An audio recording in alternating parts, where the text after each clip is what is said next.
బ్రహ్మ తస్మై శ్రీ గురవే నమః.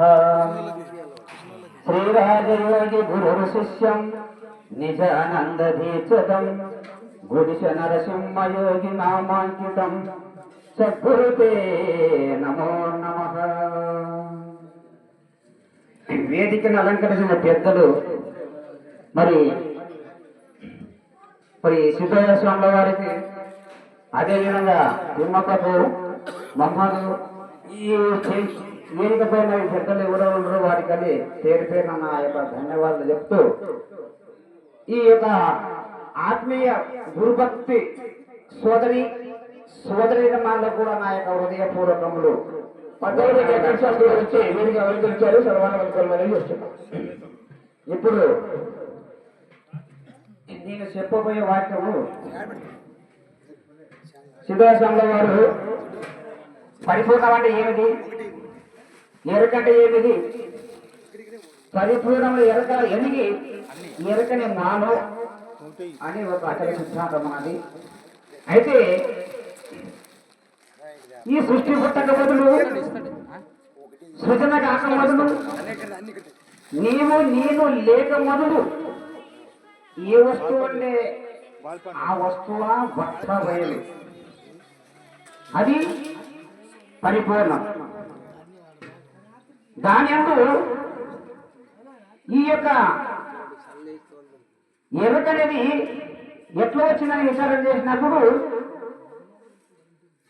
నీళ్ళలో ఫస్ట్ నీళ్ళలో ఏది ఏం లేదు, గబ్బు లేదు, ఏమి లేదు. అట్టి నీళ్ళలో నాసులాగా వచ్చింది.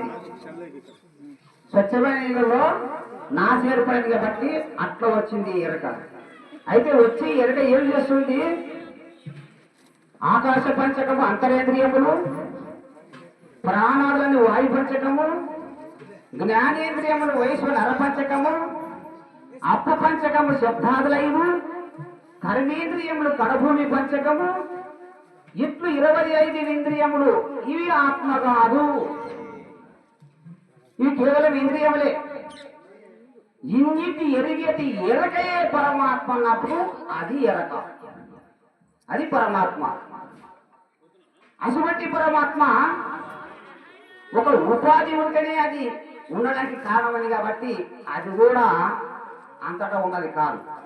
దానికి ఏం చెప్పినాడు, అంతటా గలది ఎరకని ఎంతో వాదించుచుండు ఎరగని వారు. అంతట ఇంతట గలదు, అంతటనే కానీ ఇది అంతట గలదా, అంతట గలదు ఒక అచలమే కానీ దీన్ని అంతట కలదని అనరాదు, వినరాదని చెప్పారు. అయితే ఇది ఎట్టవని విచారం చేసినప్పుడు రాత్రి అంతా దొంగతనం చేసి పౌరులు పోలీస్ స్టేషన్ వస్తుంది. ఆ దొంగ దొరుకుతాడా? కాబట్టి అది నానో ఏదైతే ఉందో ఆ నానబెట్టి ఈ శరీరంలో ఉండి వ్యవహారం చేస్తుంది. జాగ్రత్త ఏంటి, 25 ఇంద్రియాలతోన నేత్రమందు వ్యవహారం చేస్తుంది ఎరక. స్వప్నమందు 17 ఇంద్రియములతోన కంఠమందు వ్యవహారం చేస్తుంది ఎరక. సుషుప్తి అందు 2 ఇంద్రియములతో హృదయమున ప్రవేశం చేస్తుంది ఎరక. సూర్యమందు ఒకే ఇంద్రియం, ఒకే అవస్థ, ఒకే స్థానం. ఈ ప్రకారంగా ఇది పూర్వమే పుణ్యదలము, ఆగ్నేయ నిర్దలశము, దక్షిణే క్రూరము, నైరుతే పాపము, పశ్చిమే క్రీడాశక్తి, వాయువే గమనము, ఉత్తరే రతిభీతి, భీషణ ద్రవ్యధాన్యము, మధ్య వైరాగ్యము, కేసరే జాగ్రత్త, కర్మికే స్వప్నం, లింగే సుశుద్ధి, పద్మత్యాగమే తూర్యము. ఇది చక్రం. ఎరగ చేస్తుంది కర్మచక్రం, ఇది మరి కాలచక్రం. ఈ కర్మచక్రం నుండి తప్పించుకోబోయినప్పుడు కాలచక్రం దిగుబడుతుంది కాబట్టి కాలచక్రానికి బంగారు కాయలు ఉన్నాయి, ఈ కర్మచక్రానికి ఎండికాయ ఉన్నాయి. కాబట్టి ఈ ఎరక ఇంతటిది. దీన్నే మహానుభావుడు భద్రాద్రి రామశక్తులు చెప్తాడు, సృష్టికి పూర్వము, సృష్టికి పరము. సృష్టి ఉన్నప్పుడు సృజన లేక, సృష్టి ఉన్నప్పుడు సృజన లేక, సకల దేశం నందు, సకల కాలం నందు, సకల వస్తువులందు చంచలము లేక, సాధ్యక్షరమున పశ్చిమోత్తరమున నాలుగు మూలల మీద నడుము కింద అచలమయ్యుండు, ఆధ్యాత్మమై శూన్యమై ఉండు. ఏ అచలమై పరిపూర్ణ పరబ్రహ్మమై ఉండు. అట్టి వస్తువే ఏ బాధ లేక ఉన్నది, అది కేవలాత్మ అనబడు.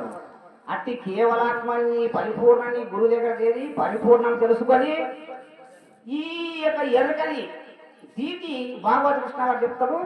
ధ్వని మొదలకు తన్మాత్రములు కనుగొనగా లేశమైన కనిపించిన చోటు బట్టబయలుగా కానీ ధ్వనిముఖ తన్మాత్రము దాన్ని ఎరగక కానీ ఈ రెంటిలో దేని ఎరగక ఉనికి కలిగిన గనుని సన్నుతి చేయ జనులకు సౌఖ్యం మనం తనరాదు, ఇక మనం వినరాదు. ఇది ఒక నా యొక్క వాక్యం ముగిస్తున్నాము. జై సత్యప్రభు మహారాజుకు జై.